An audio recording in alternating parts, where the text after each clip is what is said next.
I'm befuddled, actually. I'm not usually at a loss for words, but I just, it's amazing, right? You go back to January this year, and that was supposedly going to be the most important, FOMC, because the Fed was gonna pivot. They were going to stop raising rates and they were going to pivot, and that's why the markets took off. They never pivoted. He never pivoted. Now he finally says, yeah, we're probably, he didn't say it this way. Yeah, we're going into election year, and I kind of want to keep my job. So yeah, I'm gonna lean dovish for next year. After a long wait, the U.S. Federal Reserve finally made the change that everyone was expecting when they said they would cut interest rates 3 times in the next year.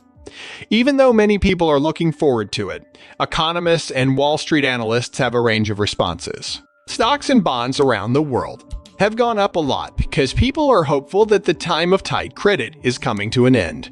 It's getting close to new highs for the SIP. It's trading at its highest level since January 2022. Investors are hopeful that the Federal Reserve can make the economic shift go smoothly, and the general mood points to a bright future. But experienced investors and experts aren't so sure about the rally. They are questioning when and why the pivot was needed. Not even a year ago, the thought of stock prices going up so quickly and by such a large amount seemed almost impossible. Now that prices are going through the roof, experts aren't sure if the Federal Reserve will be able to lower interest rates next year. Some experts say that U.S. consumers are still spending, shown by the fact that they spent a lot over the holidays and that store sales in November were better than expected. Along with a growing economy and job market, this spending by consumers makes people worry about the Federal Reserve's move to change course after strongly opposing it for more than a year. Some people are worried that the announcement could accidentally cause inflation. Well-known economist David Rosber shared this fear. Rosber said that interest rate cuts could be seen as a sign that the U.S. is about to go into a recession, which is something that the Federal Reserve and Treasury Department have strongly rejected over the past year. Well-known hedge fund manager Yusko thinks that the Fed's mixed messages could have something to do with the fact that 2024 is an election year. Some people think that no Fed chair who wants to keep their job would take a dovish stand in such an important year for us politicians. Mark and other crypto investors have been talking about this possibility since rate hikes began in 2022, and this view is in line with what they said would happen. Rates kept going up for like a year, and everyone thought, oh well, he's going to pivot next to me. He is going to stop. It's amazing how, over the course of the year, people just let them off the hook and drove up values back to nosebleed levels in terms of price to earnings and price to sales. Oh my god, some of that crazy stuff. Still, he did nothing. To get to your point, he finally says, yeah, we're pretty sure he didn't say it that way. Yes, it's election time, and I'd like to keep my job. That's why I'm going to lean dovish for next year. Also, this is crazy, right? If you were one of those people who were watching for a recession at the start of the year, you must have been confused, right? There has been no downturn. In fact, we've had pretty amazing growth in the first couple of quarters, as well as in the second and third quarters. The fourth quarter looks like it might be a little slower, but that hasn't changed anything. The dot plot shows March, but the futures market says January. This is why the idea of cutting rates came up. Rates shouldn't be going down at all. We're still not in the middle of the range. There hasn't been a time like this in the last 70 years. It doesn't make sense. This is it. I don't know much about Pavlovian contact, but I know that we need to keep the stock market high.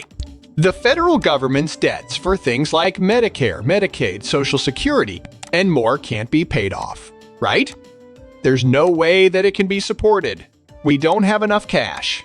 We're not getting enough cash. Have a huge loss. In order to keep people mostly happy, they need to keep home prices high and forward cases going. That seems to be the point. Trying to trick the market is all it is. It's really silly. It's really silly. Okay then, yeah, it's really silly. You know, it sounds like you think we should have cut rates all 120 years before the Fed, or the last 120 years when rates were this high. That doesn't make sense. It's so annoying to think that money is tight. It's silly, right? Take a good look around. Things aren't getting cheaper. They are going up, and there is a lot going on. The traffic is bad. A lot of planes are flying over hotels. That's just because, well, she's the queen of Fed talk. Right. Fed talks and he says a lot of words, but you don't say anything. She's also very good at it. What's crazy is that I get it. They know that by doubling the money supply in 20 and 21, they made a big mistake. Okay then, I see it now. They knew, oh yeah, that was kind of bad. Kelton was not right. Okay, so that's bad. This is the first time in history that the money supply is being cut back. Money production is going down for the first time in 110 years, which is not the first time in history. But we still have a long way to go. I think the only thing we're missing is a lot of broken glass in the real estate world and in the banking world, especially at the regional banks that gave money to these real estate projects. But we're living in a make-believe world.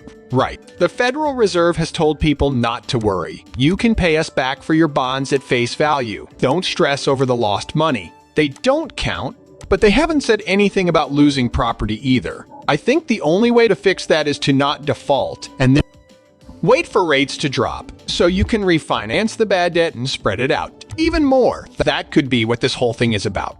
They know that if interest rates go up, society can't keep running if people have too much debt. In terms of prices, what does this mean? They must be going to rise, right?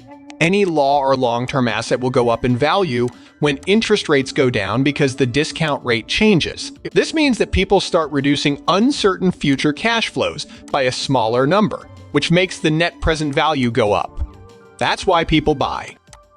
Mark also talks about the well-known hard landing and soft landing in public. Many analysts and experienced investors worried about a hard landing when the rate hike began in 2022.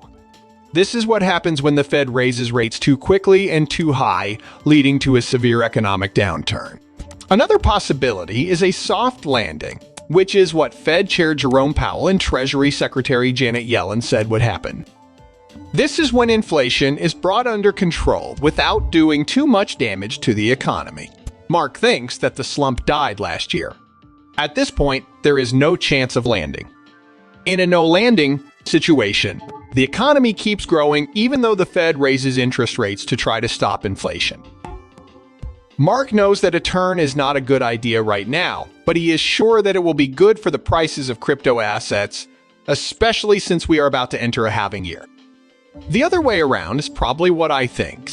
The rise in rates was an outlier because demographics determine fate. Each day, this country gets older, less productive, and more likely to save money on bonds and not spend it as much. And all of that is lowering prices, not raising them. All of that points to rates and growth being much lower. Japan is a good example, and that's most likely what this is, right? It looks like we made a strategy mistake and printed too much money. The value of our money went down, right? It wasn't inflation. It was the value of the currency going down. And now we have to finish that. Also, we need to remember that 82 million baby boomers are going to start asking for help. In 2 years, I'll be able to get free health care for life. My plan for retirement says that the state of North Carolina will pay for my health care for life. I know they don't have the money now. I understand, but I'm still going to ask for it. Also, everyone else is going to ask for the same things. The cupboard is also empty. The cabinet has nothing in it. You can print it, but then you'll have the problem we saw, right? I don't want to go down to Scary Saturday, which is what we get. It's been a while since we did something like that, but if the goal was to widen the gap between rich and poor, or to collect wealth at the top, they're doing a great job. We did not land. That is, I believe it is a silly saying, right? Not a landing. Yes, we did have a touch and go, to use airplane jargon. Okay, so let's face it.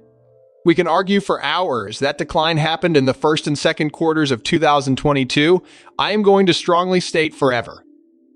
It was that you could say, well, but jobs haven't gone down like that yet. Since you don't count people over 65, you're getting the numbers to look better. Fine. It's not a decline. It doesn't bother me. Yep. Is that right, touch and go? We haven't had a slump since then. There is growth in the economy. It's surprisingly hot. Now I can make the case that it doesn't matter that the third and fourth quarters of 22 were completely messed up by the sale of the SPAR for election reasons. For sure. That's how they count. We can complain about how they count the numbers, but those are the numbers. In other words, it means there is a decline. They didn't call our meeting, though. The stock market dropped 20%. That must be a recession, right? 600,000 tech workers lost their jobs. That is a downturn. You don't want to call it, though. It doesn't bother me. We can be sure that the economy is growing now. Okay, then, 5% quarter. Let's go. It doesn't matter how you look at it or say, well, this doesn't really count because it's government spending and a deficit. I don't agree.